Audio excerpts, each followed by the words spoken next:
Hello, everybody. It's great to be here one more time. My name is Gary Fowler. I'm the CEO, president, founder of GSD Get You Done Venture Studios, premier AI and quantum venture studio located in the heart of Silicon Valley. I'm a 17-time serial entrepreneur with several unicorns under the belt. I was on the original management team of Click Software, which was sold to Salesforce for 1.35 billion, and also Eva.ai, one of the first generative AI companies pre-transformer models that we founded in 2016. We believe at GST that intellectual capacity is evenly spread around the world, but opportunities are not. And today on Simplenight Presents, I have my incredible guest and good friend of mine, Sanjay Bhatia. We're going to be talking about AR and VR and XR and what's distinct in the context of travel and how those technologies are going to be able to change our world. My friend Sanjay is a CEO and also a serial entrepreneur. He's done 7 startups and several exits. And his company is Runday.ai, and he's changing the world with some incredible technology, making sales and marketing and business development and optimization for those processes go fast, further at light speed. So with that, I'd like to bring my buddy on board. Hi, Sanjay. Hey Gary, happy Friday. How are you? Happy Friday. How are you doing, buddy? Awesome, awesome. Just got back from the Vault conference, and Tony Robbins was presenting there. It was pretty intense. Yeah, how was Tony Robbins? Oh, it was great. It was good seeing him again. I hadn't done any of his stuff for since COVID, and so it was like brought back a lot of like good memories, interesting times. Yeah, were you walking on fire? No, it was just it was just a quick Now, did you ever walk on fire, Sanjay? oh, I did. Yeah, I did at Tony's events in the past. I've done it a couple How was times. that?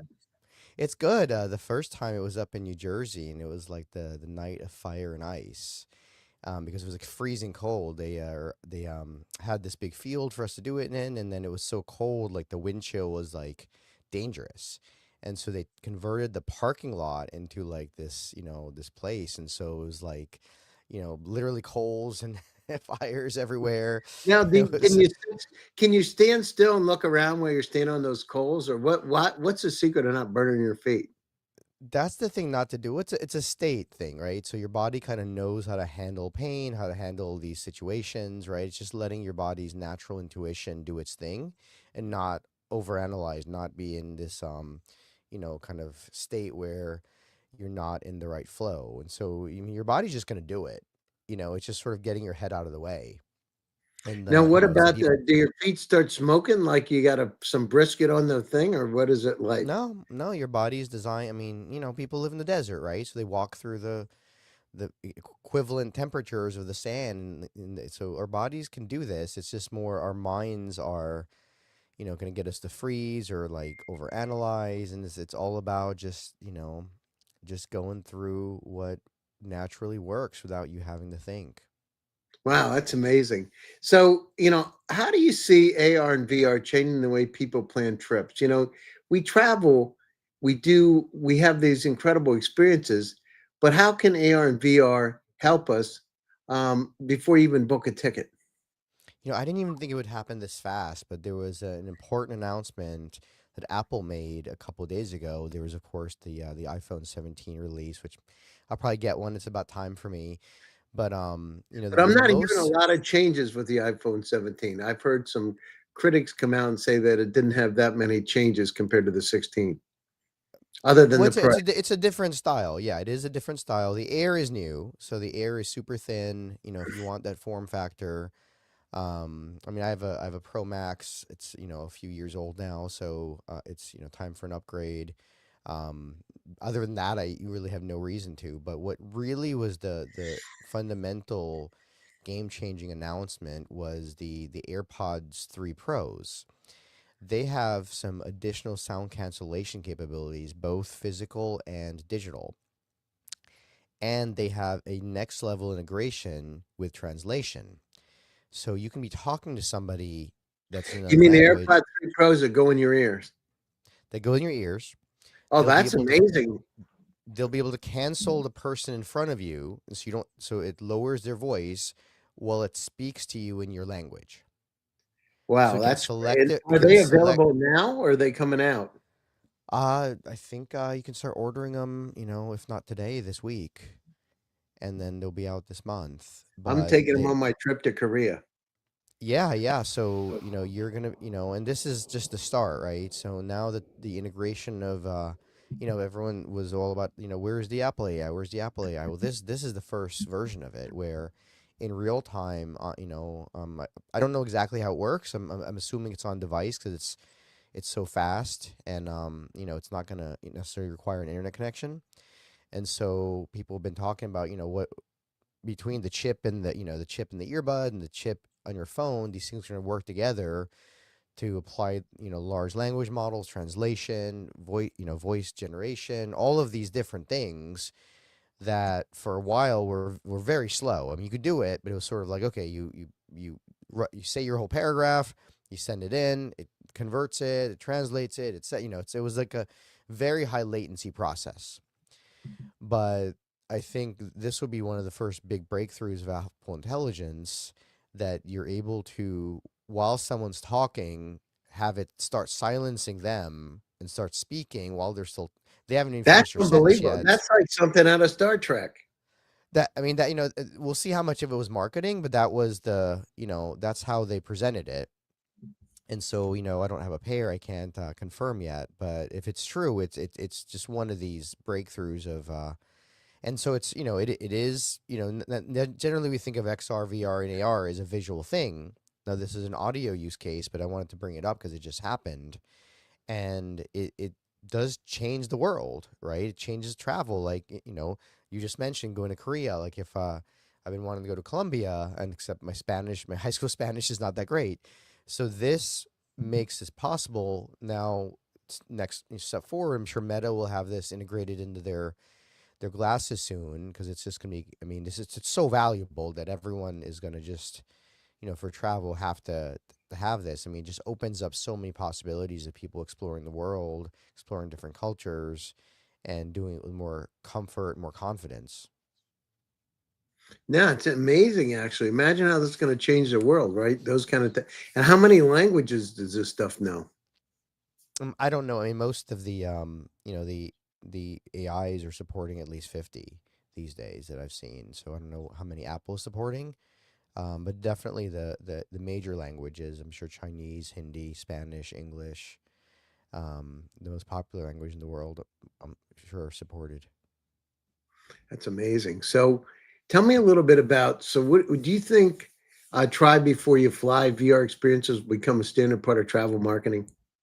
Yeah, people are already doing it. I mean, if you look at Gen Alpha, they're uh, already kind of like exploring through Google Maps and some of these new technologies. I mean, I like to I like to fly, so I take Flight Simulator out sometimes. So if I'm going to a new place, sometimes I'll take out the virtual plane and go fly around and sort of check out the city, see kind of how it, get a sense of the directions and the map and where things are at. What role can XR play in making travel more inclusive? For people with like mobility issues, financial constraints, and other barriers. How do you think it's going to play out? Yeah, I mean, of course, if you have the financial means, you can hire a guide to drive you around, to take you around. But not everyone can do that or wants to do that. And so a lot of it is just sort of a safety concern for people. It's like, hey, what if I get into a situation where I can't speak the language, I'm stuck, maybe there's bad characters, whatever it You is. need your AirPod threes. Yeah, you need that, and then also just like the visual, right? Like the Mhm. maybe even warning people of going in certain directions, like maybe there's more crime, or maybe certain shops are selling bad goods, or don't eat certain foods, right? There's all kinds of things where the camera that's is your eyes and ears can be a guide. And I think this is so new. We haven't really I mean, this is probably most experiences people have had with this are probably like inside of video games, where you have like a visor, you have various games on Xbox where you have kind of like your visor is your assistant, and they're sort of guiding you, and that's probably the most common use case so far, because these like these AR glasses are so new, and we haven't had millions of people try them out. So we'll see where people really use it. But I think it's gonna get to the point where you're gonna be in mostly of an audio interface with glasses, and for people who don't want to wear glasses or don't need to, like it might be like a necklace, right? It's like everyone. That's one of the objections. Well, I have good eye. Like invested on LASIK, so I don't need glasses. But you can wear like a necklace has a camera on it, and then it'll connect to your AirPods while you're walking around. There's easy ways to do this.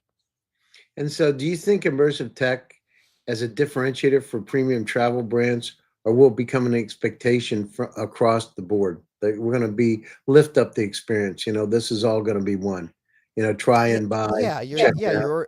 you're already seeing, like venues especially, it's more events now, but even nice hotels, they'll have their app and the app will kind of be like giving you like, hey, this happy hours over here, and then we have salsa lessons over here. I mean, imagine just even, I mean, I got back here yesterday and there was there's a 9/11 ceremony, there was a race. I walk out my door just to walk my dog, and there's so many things going on. There's a workout that I miss. I just didn't realize. But how do you choose? That's the other thing, is how do you go down through and make a decision what you want? When are we going to have those personal assistants that'll be like your travel personal assistant or personal assistant that'll kind of direct you what you should do, what's possible? Because the reason you see it is because you look outside. But when's it going to get to a point where it's going to help us to make those decisions? Yeah, you'll see. Well, one, you'll see integration with fitness products, right? So I have a Whoop, and Tell you everybody what a probably know Whoop is. a Whoop is basically a device like a Fitbit or like your Apple Watch measures your heart, but it does it with high precision. It measures something called heart rate variability.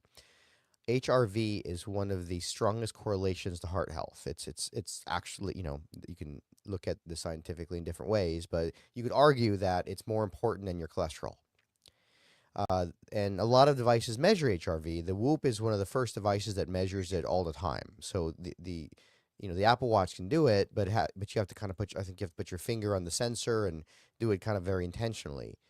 So it's important to do, and but having it continuously can make it proactive. It can tell you, hey, you're a little too stressed, or you haven't been Does it working ever out do that, enough. Sanjay? Does it ever flag you and say, "Check a look at this. You're too stressed"? Has it ever done that? It does that sometimes, yeah. One time, last time I did it, I think it was I was with my dog on a plane. They were about to take off, and I always get nervous about him, like barking during takeoff because he's like he feels everything, right? He's usually pretty good, but um, just that once I mean once we're up in the air, I don't worry about it.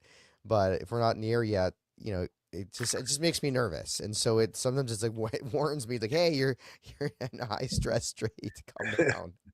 And then my favorite feature though is that it's more like sleep management. So did you know you don't have to go to bed early every night?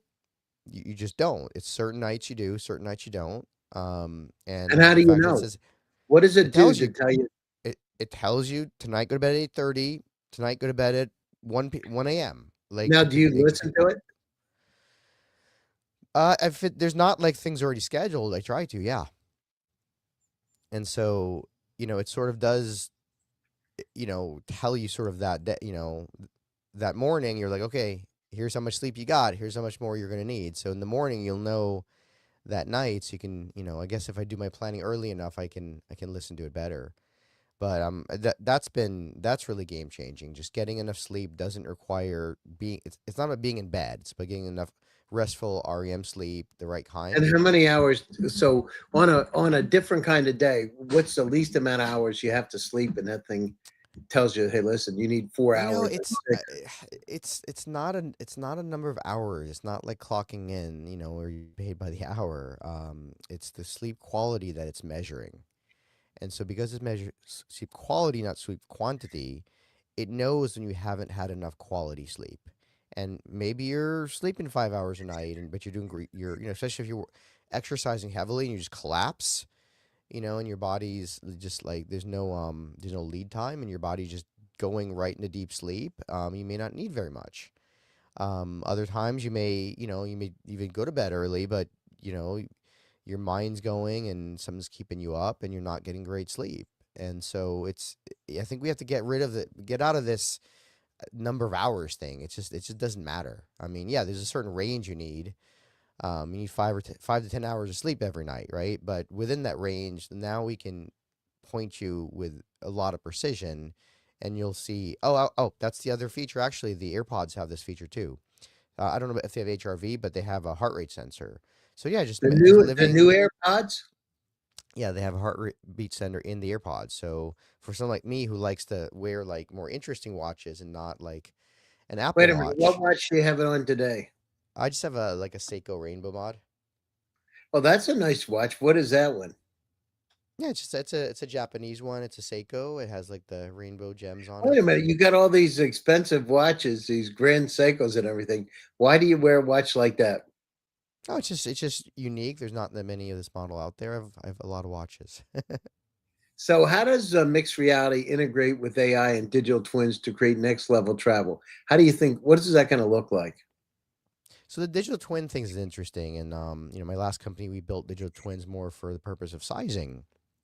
And in fashion, we're seeing digital twins being used for, you can create a model of yourself and have them wear something, see how it, works out in the world or on a runway, wherever, you want to see it. So it's going to be interesting sending somebody, this is a marketing campaign we might want to do with some of our clients is imagine a marketing campaign where you send someone a picture of them, drinking out of a coconut at this resort you want to, that you're That selling, sounds great, actually. I know that right? resort in San Diego. Right? Like, yeah, like, It's a pina or colada they get in there. They give you coconut pina coladas and pineapple pina coladas. Actually, at this yeah. one place. Oh man, Well, that sounds real good. I Uh, mean, right? If someone just sent you that, let's say you just got a text message with that I'm getting video. thirsty just thinking about it, and I don't even have the Oh, visualization here. oh my God. I mean, it just touches you at an emotional level that like words or like here's a brochure just never can. I mean, it's you. Or whatever. Maybe it's not you. Maybe it's like what you're interested in seeing. Maybe it's somebody free diving. Maybe it's somebody on a jet ski. So, I mean, hyper personalizing that content to you, your digital twin, or it doesn't even have to be, not everyone wants to see themselves, right? But some people do. And so, but somebody might want to see like the kind of activity and just like, but it's sort of part of your digital twin is like, okay, if you're into jet skiing, then if I show you that the resort has jet skis, then I mean, like I like the mini catamarans, and so if you showed me like a mini catamaran that's just part of the resort, I'm just gonna pick your resort, if the other one doesn't have it. So they could actually push out to you the kind of things that you would want to see and make sure that you're seeing those in every one of the resorts. It could be really intelligent. That's interesting. What advancements in hardware like lighter headsets or AR glasses or meta glasses? What do you think? How's everything going to integrate together to accelerate adoption and travel? What do you think about the glasses? Will they integrate with Apple AirPods 3 and will everything become one?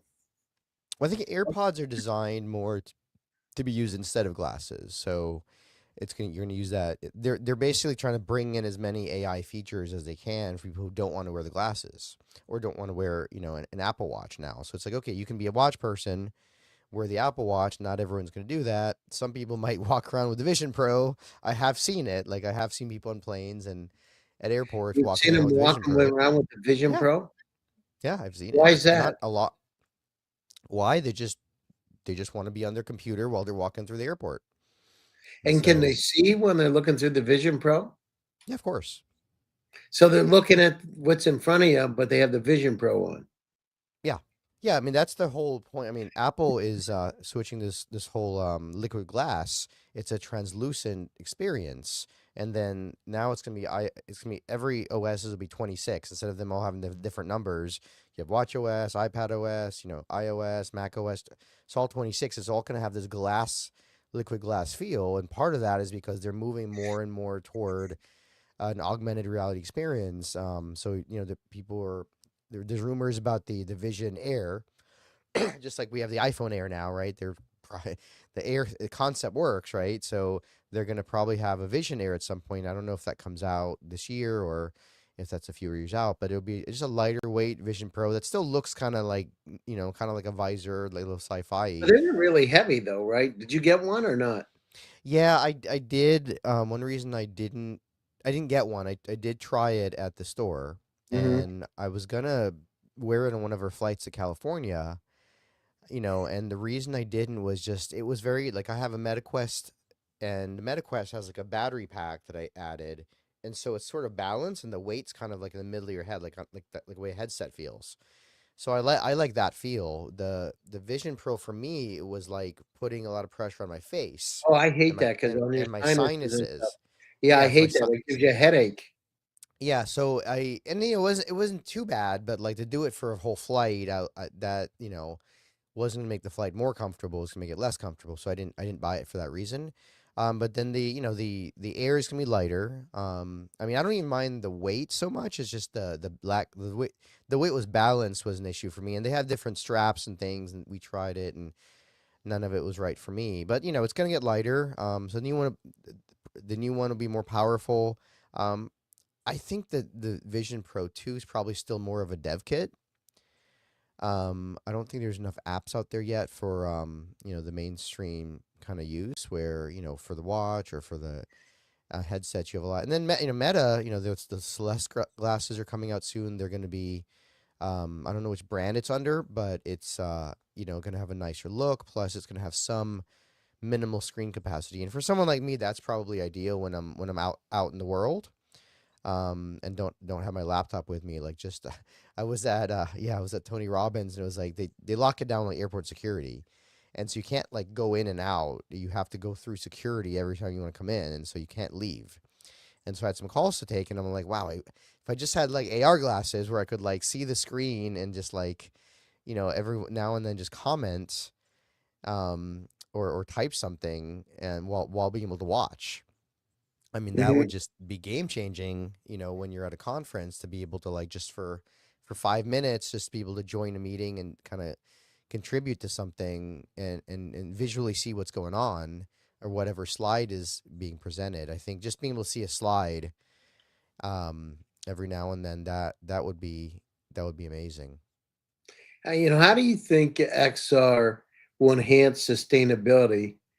Will it help reduce unnecessary travel? Will people like go through those experiences without ever really taking a trip, uh, or in have these rich experiences?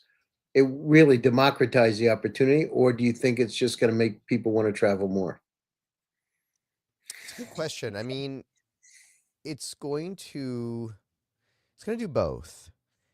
I don't think you can say it's like predict whether what the net would be, but in some cases, it's going to let people experience. Like, say, I want to go see the pyramids, but I'm not sure if I go see them you know, without having to go buy a headset or play a game or do something advanced. If I can just explore, that's going to be one thing. On the other hand, we're also going to explore worlds that don't exist. Google has a world creator called Genie, where that will plug into AR, where you're like, hey, I like Paris, and I also like Egypt, and I want something in between.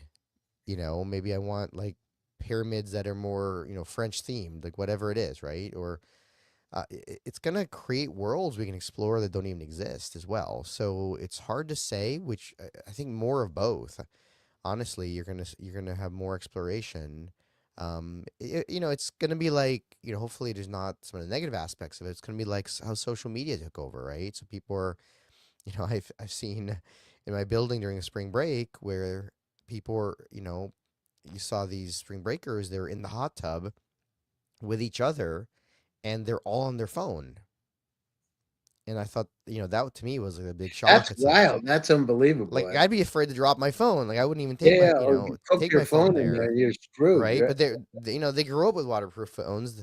They're not worried about it, and so we think about things differently, and then they're not even talking to each other. They're on their phones while they're together.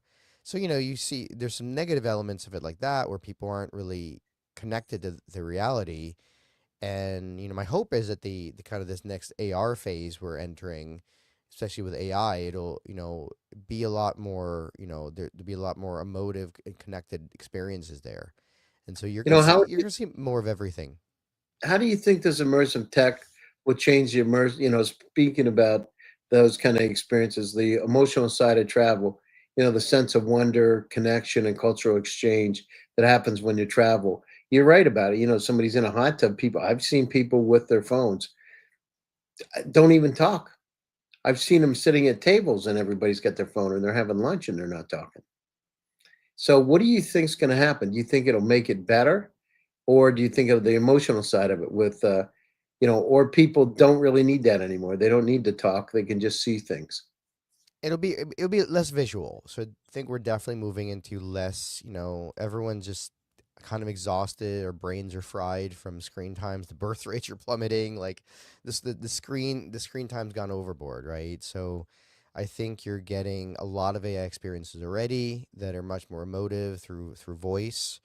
You started to see that. I mean, it was, almost 10 years ago with Alexa and kids using Alexa. So we kind of started that a while ago, but then, other things kind of took over. And now you're seeing, more interested. I mean, Grok has AI avatars you can talk to. They're more like, they're more kind of funny and provocative, but, there's a lot of adoption.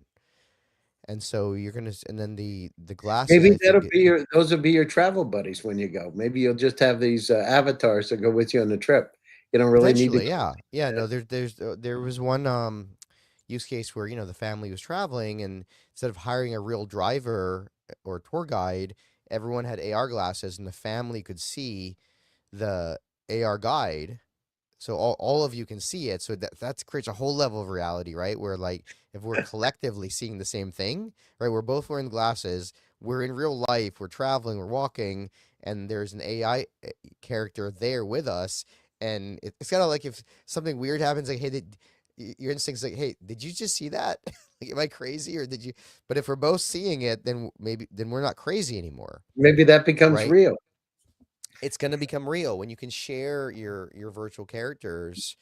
um I think that is going to become very real when, as a family, as a group, whatever, you have these characters in your life. That's going to be a real, especially for travel, like having a real travel guide. That may be where it starts, honestly, is having like a virtual travel guide you around, like, hey, go this way. I mean, because they're in your space, like they can be pointing in a certain No, I direction. think it's a great idea because that's It's the much biggest. more it's much more intuitive than, even like a Google Maps that, I mean, Google Maps is, even in English, it's hard when you're walking. Like, Google Maps is not there. Like, And trying it's to not always right too. it's not always right. It doesn't quite make sense. The GPS precision isn't enough. But if through, but it also doesn't see what you see. So if the glasses are seeing what you see, and it can kind of just put a little dot, even like put a little dot like next to the door you're supposed to go in, or whatever it is, that's going to be far more intuitive than any kind of mapping that we have today. Yeah, no, that's really interesting. So, Sanjay, we're coming to the top of the show. Tell everybody about Run Day, a little bit about the kind of things you're doing at Run Day. So Rendy is a no-code platform where we build agents that unite with human beings to help businesses grow. We use hyper-personalization to go out into the world, find your ideal client profile, have conversations with them, bring them into appointments, and do all the follow-up, all on its own. And we're getting to a point where we had a record day last month where I think it was the 7th, where literally every 30-minute slot on my calendar was booked with a prospect. And so we, we hired like 3 salespeople after that, and it really is a great way to connect businesses to each other, so we can all grow better and faster. What's the best way for them to get a hold of you? Yeah, just reach out to me, Sanjay at runday.ai, or just go to our website and sign up. Yeah, check out runday.ai. It's incredible. Sanjay, thanks for taking time out of your busy schedule to join us today. And thanks to all my audience. We're almost 1,500 podcasts now, and it's thanks to each one of Wow, you Gary. that we've had the success. So thank you very much. For all of you out there, next week I'll be with Tim Draper out at Hero University on Thursday and Friday. So if you're around San Mateo, it's called Frontier Tech. At the end of the month, I'll be in Korea, the Philippines, and then Thailand. So I'll be in Korea at the Korean Summit speaking. So for those of you out there in Korea, let me know. Stop over, come and see us. I'll actually be there in a booth, and I'll be there talking to people. I'm going over with Plug and Play. So great to see you all. Thanks, Sanjay, for your time, and thanks to all of you. Stay happy, stay safe, and stay healthy. We'll be back to you again soon with another exciting edition. Thanks, Sanjay. Thanks, Gary.